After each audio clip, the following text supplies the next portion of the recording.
नमस्कार दोस्तों, संकल्प मैथ्स क्लासेस में आपका स्वागत है। परसेंटेज का पार्ट 2 हल कर रहे हैं हम।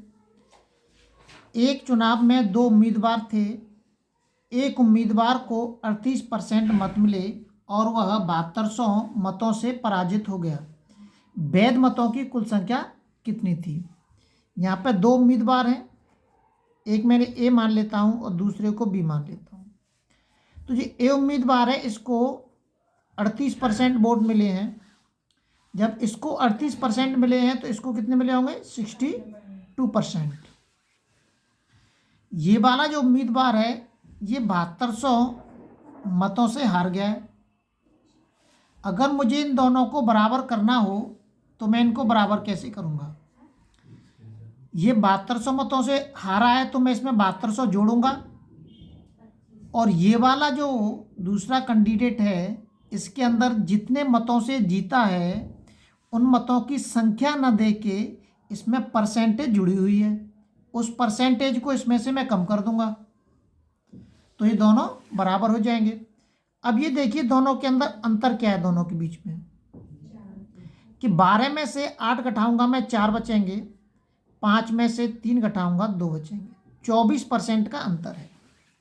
मतलब ये जो 24% है किसके पास है? इसके पास है। अगर मैं इस 24% को इसमें जोड़ दूं तो दोनों बराबर हो जाएंगे।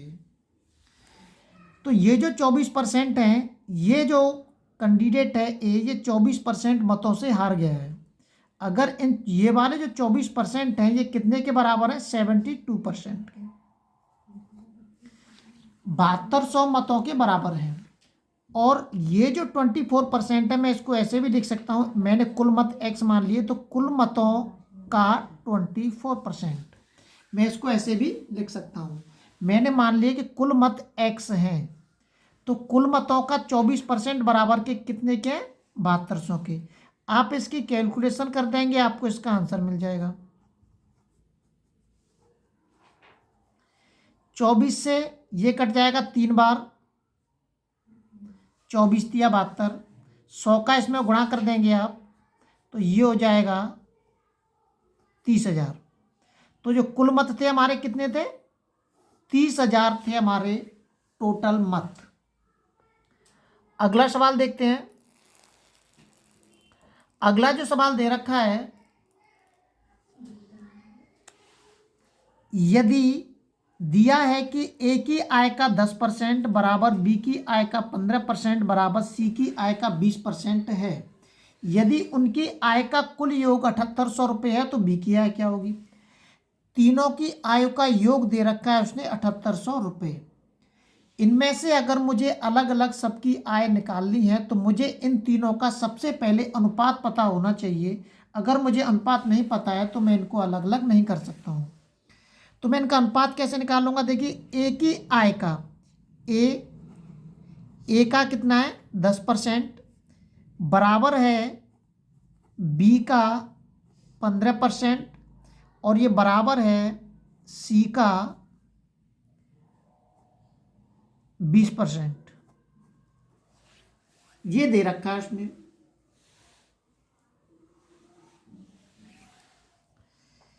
पहले तो इसकी कैलकुलेशन करते हैं हम, होने तो इसी जगह पे हो जाएगा, लेकिन अनुपात कैसे निकालते हैं ये आपको पता होना चाहिए। अनुपात का निकालना आपको आना चाहिए। परसेंटेज का मतलब होता है बट्टे 100। ये भी बट्टे 100 हो जाएगा और ये भी बट्टे 100 हो जाएगा। संख्या आई कैसे, ये हमें पता होना बहुत जरूरी है। ये 5 15 और ये कट जाएगा 20 बार और ये 0 से 0 कट गया। तो ये जो निकल के आया है ये कैलकुलेशन निकल के आई है 1/10 बराबर के बी का 3/20 बराबर के सी का 2 ये कट जाएगा, 2 एकम 2 2 5 10 तो 1/5 ये निकल के आई है। जो संख्या निकल के आई है हमारी वो ये वाली संख्या निकल के आई है। ए का 1/10 बराबर बी का 3/20 बराबर के सी का 1/5। अब मैं इसको सीधा देखिए अनुपात में लिख देता हूँ, ए अनुपात के बी अनुपात के सी। अब जो संख्या बट्टे में दे रखी है इनके साथ जो संख्या है, ए की संख्या 1/10 है, ध्यान रखना है कि संख्या को हमें जस्ट बदल देना है, मतलब ऊपर की नीचे और नीचे की ऊपर। जैसे ही मैं इनको अनुपात में लिखूंगा, आपको इसमें से ए अनुपात बी अनुपात सी अलग करना है, तो आप संख्या बदल देंगे 10। एक नीचे आएगा, एक से कोई फर्क नहीं पड़ेगा। 20 ऊपर हो जाएगा, 3 नीचे आ जाएगा, और 5 ऊपर हो जाएगा, 1 नीचे आ जाएगा, एक से कोई फर्क नहीं पड़ेगा। इनके नीचे 1 लिखा हुआ है, अगर मैं 1 3 1 का एलसीएम लेता हूं तो 3 ही आएगा एलसीएम। अनुपात में जो एलसीएम आता है उस एलसीएम का इनमें हम गुणा करते हैं। ये मैंने गुणा कर दिया, यहां 3 से 3 कट गया, ये निकल के आ जाएगा 10 तिया 30, 20 और 5 3 15। अब देखते हैं क्या ये किसी एक पाड़े से कट सकते हैं? कट सकते हैं। 5 6 30, 5 चौक 20 और 5 तिया 15, ये एक पाड़े से कट गए। अब आपको देखिए ए अनुपात बी अनुपात के सी का अनुपात आपको पता चल गया। ये मैंने शुरू से आपकी कैलकुलेशन करके आपको दिखाई। अब वो कह रहा है कि इन तीनों का योग 6 + 4 + 3 बराबर के दे रखा है 7800। ये प्रश्न के अंदर दिया है। तो 6 और 4 10 और 3 13 बराबर के दे रखा है उसने 7800। तो 13 एकम 13, 13 छिक्के 78, 600 आ गया निकल के 1 बराबर। अगर इसमें इस 600 का जिसमें इस अनुपात में गुणा कर दूंगा, मुझे उसी का मान पता चल जाएगा। मुझे मान चाहिए बी का, तो इसमें बी का पार्ट कौन सा है? 4 है, तो 4 में मैं 600 का गुणा कर देता हूं, तो 6 चौक 24, 2400 उत्तर हो गया। यह आ गया आपका बी का पार्ट। आपको ये अनुपात निकालना आना चाहिए। जब तक आप इस अनुपात को नहीं निकालेंगे, आप इसके मान को अलग अलग नहीं कर सकते। अगला सवाल देखते हैं। अगला जो सवाल दे रखा है 0.01, 0.1 का कितना प्रतिशत है?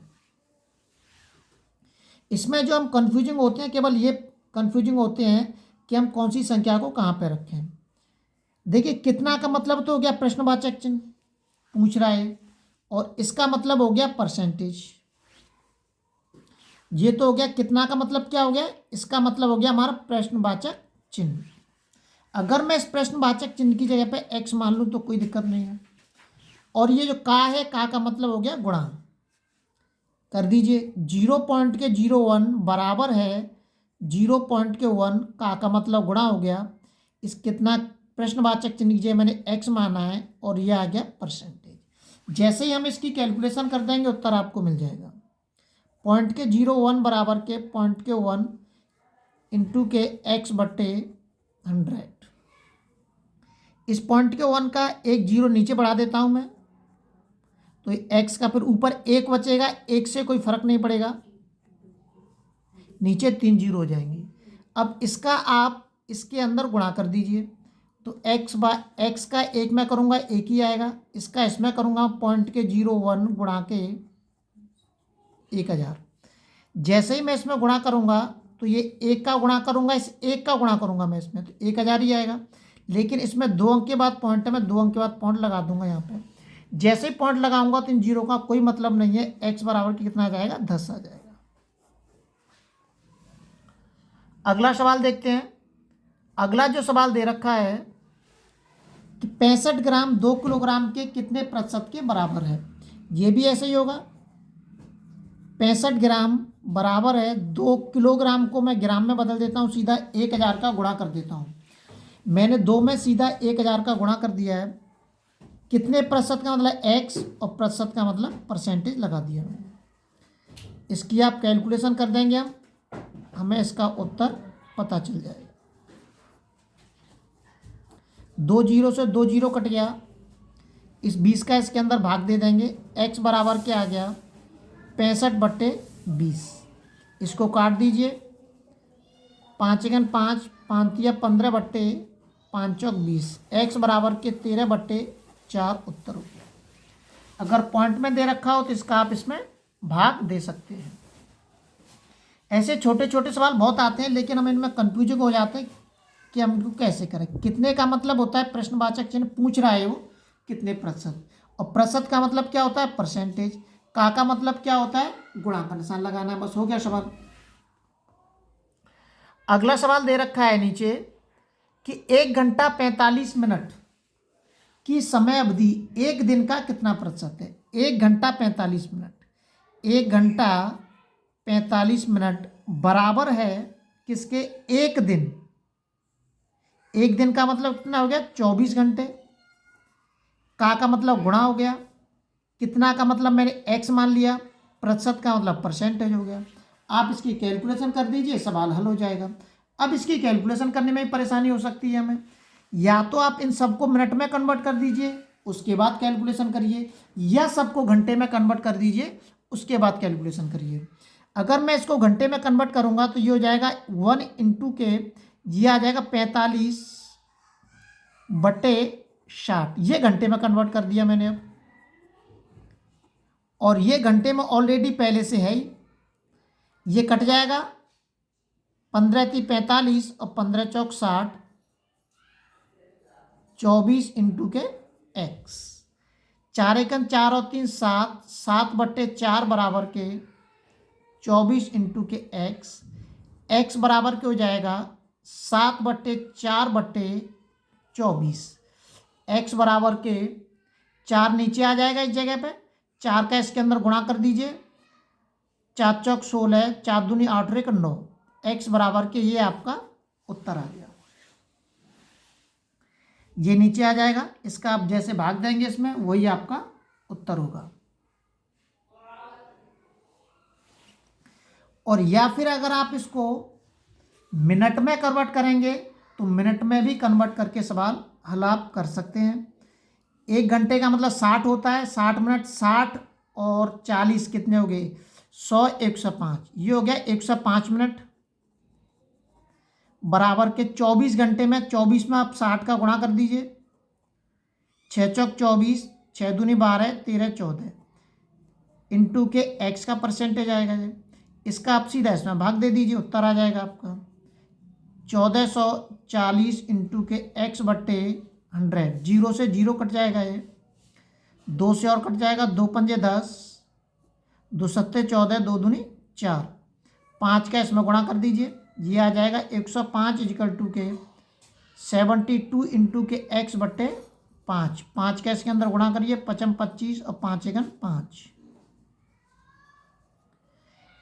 इसका 72 का इसके अंदर आप भाग दे देंगे, वही आपका उत्तर होगा। इस तरीके के छोटे छोटे सवाल बहुत आते हैं, लेकिन हम इनमें कन्फ्यूजन हो जाते हैं, और एग्ज़ाम के अंदर हमारा एक एक नंबर बहुत कीमती होता है। इसी तरीके के सवाल प्राप्त करने के लिए, लगातार नोटिफिकेशन प्राप्त करने के लिए आप चैनल को शेयर और सब्सक्राइब करना न भूलें।